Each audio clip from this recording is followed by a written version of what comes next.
న్యాయం జరగాలి, కొన్ని అనవసరం ఒక న్యాయం జరగాలి. కొత్త గవర్నమెంట్ వచ్చింది, 100 రోజులు పాలన అయిపోయింది, 3 నెలలు ఇస్తారన్నారు, ఇవ్వలేదు. న్యాయం జరగాలి.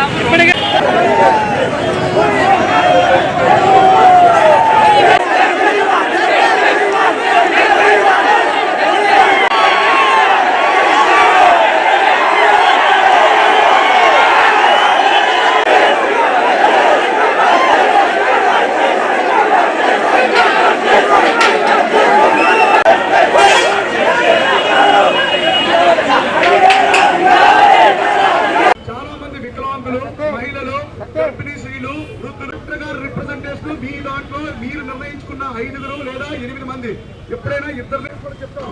సామరస్యంగా ఏదైనా సరే సామరస్యంగా చేయాలి. మీరు రోడ్ల మీద బైఠాయించడము, ట్రాఫిక్ అబ్స్ట్రక్షన్.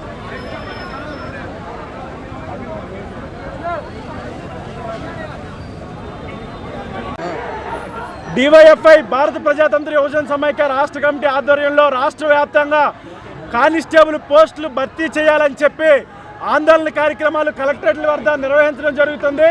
ఈ సందర్భంగా ప్రభుత్వాన్ని సూటిగా ఒక డిమాండ్ చేయదలుచుకున్నాం.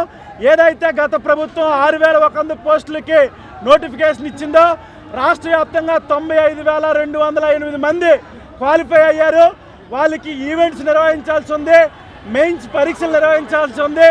కానీ ప్రభుత్వం కోర్టులో కేసు ఉంది రిజర్వేషన్లకు సంబంధించి అని చెప్పి ఏదైతే ఈవెంట్స్ ఆపేయడం వల్ల అభ్యర్థులందరూ ఈరోజు ఏదైతే నష్టపోతూ ఉన్నారో వాళ్ళకి న్యాయం చేయాలని చెప్పి సందర్భంగా డిమాండ్ చేస్తూ ఉన్నాం. అదే సందర్భంలో ప్రభుత్వం ఈ సమస్యను పరిష్కారం చేస్తామని చెప్పేసి చెప్తున్నా సరే ఏవైతే నిరుద్యోగులు ఉన్నారో నిరుద్యోగులకి నమ్మకం కలగడం లేదు.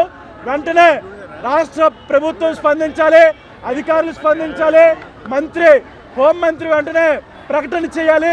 ఈ ఈవెంట్స్ ఏవైతే ఉన్నాయో వాటిని నిర్వహిస్తామని చెప్పి చెప్పాలని చెప్పి సందర్భంగా డిమాండ్ చేస్తాం. హోంగార్డులకు సంబంధించిన రిజర్వేషన్లు ప్రభుత్వం కోర్టులో కేసు ఉన్నారని చెప్పి చెప్తా ఉంది. అందుకే మేము ఈవెంట్స్ నిర్వహించట్లేదని చెప్పి చెప్తా ఉంది. ఇది కరెక్ట్ కాదు.